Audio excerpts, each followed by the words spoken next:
Good evening. My name is Rabbi Yossi Zaklikofsky, and I cannot believe where I'm standing right now.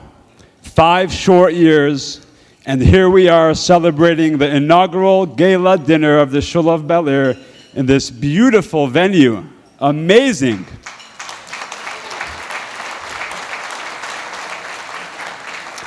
There are many thanks to go around to those who made this celebration possible, and we'll be introducing many of those folks as the evening progresses.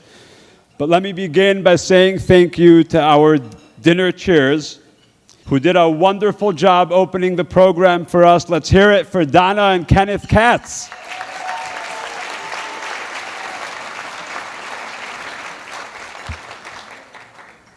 Thank you, Donna and Kenneth, for both of Yiddishkeit possible in our community.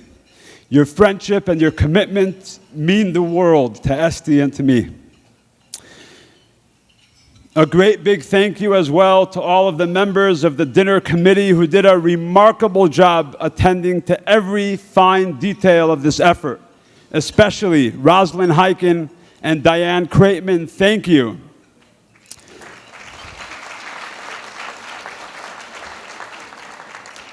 Thank you, Mr. Steve Zimmerman, for rolling out the red carpet and hosting us in this truly exquisite ballroom of the prestigious La Colombe d'Or Hotel. Steve, you are an angel.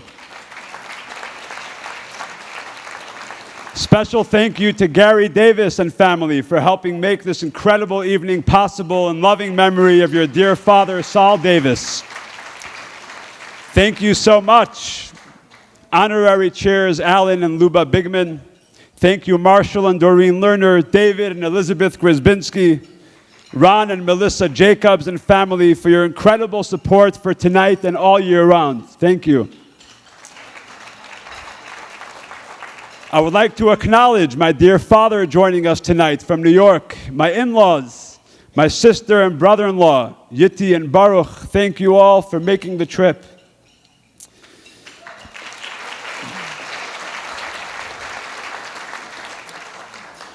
You know, back in my days in rabbinical school, they tried giving us a course in public speaking.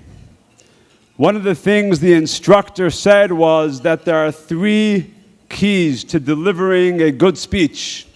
Stand tall, so people will see you. Talk loud, so people will hear you. And finish fast, so people will like you. He also quoted a rabbi by the name of Nathan Birnbaum. Don't know if you've ever heard of him. He also went by another name, George Burns. So this Rabbi Burns said the secret of a good speech is to have a good beginning, a good ending, and to have the two as close together as possible. The story is told about a disciple of one of the previous Chabad Rebbes who was a diamond merchant by profession. This man once asked his Rebbe why it is that he spends such an inordinate amount of time with people who seemed rather simple and unremarkable in terms of their piety and scholarship. At first, the Rebbe ignored the man's question, asked any of his merchandise on him. The disciple excitedly produced a pouch and proudly showed the Rebbe his collection of diamonds, pointing out which of the stones were of greater value than others. But for every diamond the man claimed to be of higher value, the Rebbe expressed a contrary opinion, insisting that the less expensive ones seemed to him to be of superior quality. To which the disciple responded, Rebbe, with all due respect, when it comes to a diamond, one must be a maven, a connoisseur, an expert, in order to appreciate its true value. Right you are, said the Rebbe. Likewise, when it comes to a human soul, one must be a maven in order to appreciate its true value. You may be a maven on diamonds, I am a maven on people. And what you see in those simple and unremarkable folks as you describe them is not the same as what I see. Ladies and gentlemen, it is this perspective and approach that animated the leadership of my mentor and teacher, the Rebbe of saintly memory.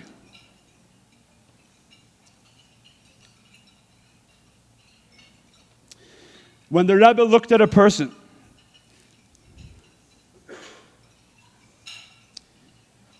he did not see superficial appearances or imperfections. What he did see was a reservoir of potential. Time and time again, he would tell us, when you look at your fellow, do not see him for what he is today, but for who he can yet become tomorrow. And when you look at the environment around you, do not see it for what it is today, but for what you can help transform it into tomorrow. This is a philosophy we at the Shul of Bellaire have adopted in all that we do. Every human being has a precious diamond within called a neshama, a soul. Our job, our mission, if you will, is to help people discover that inner gem, to help them see it and polish it until it shines forth to its fullest radiant potential. Just like no two diamonds are alike, no two souls are alike. Every soul has its own unique color and glow. Every person has something distinctively good and vital to contribute to this world. Our message at the Shul is simply, let it shine. Your diamond is precious. As far as we're concerned, the greatest form of unity is one that is achieved through diversity. This is a community that not only accepts, but non-judgmentally and unconditionally embraces everyone who walks through our doors. Right wing, left wing, rich, poor, affiliated, non-affiliated, more familiar with tradition, less familiar, more observant, less observant. External differences do not divide us because our focus is not on the differences, but on the commonalities. Our focus is on the diamond within. At the Shul of Bellaire, everyone belongs. If you send your child to Hebrew school, you belong.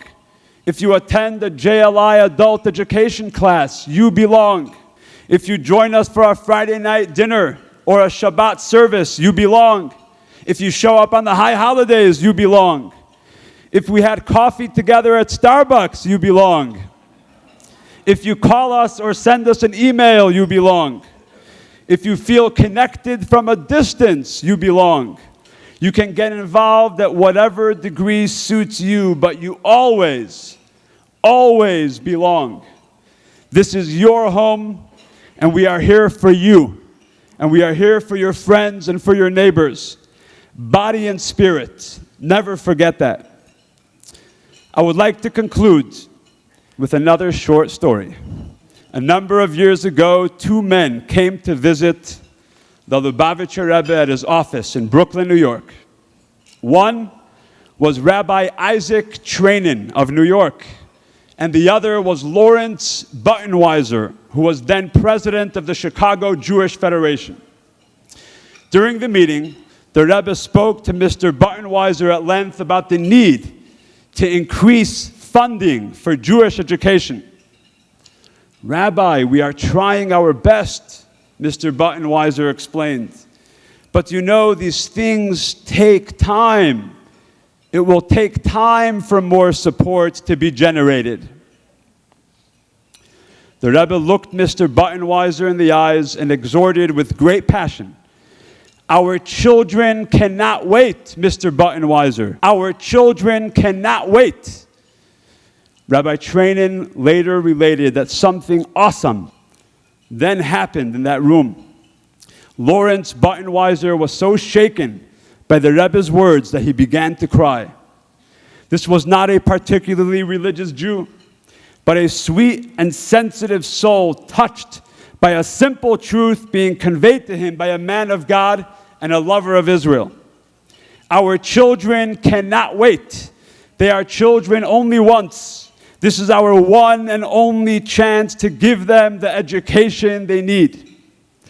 My friends, if there is one priority to which my wife Esty and I have devoted our lives over the past 5 years and intend to do doubly and triply so in the next 5 years, And if there's one message we would like everyone here to walk away with tonight, let it be summed up in these 4 words. The survival and continuity of the Jewish people depends upon our collective efforts.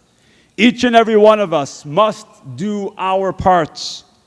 And if you really think about what's at stake, as Lawrence Buttenweiser did that night in the Rebbe's room, how can you not be shaken to the core?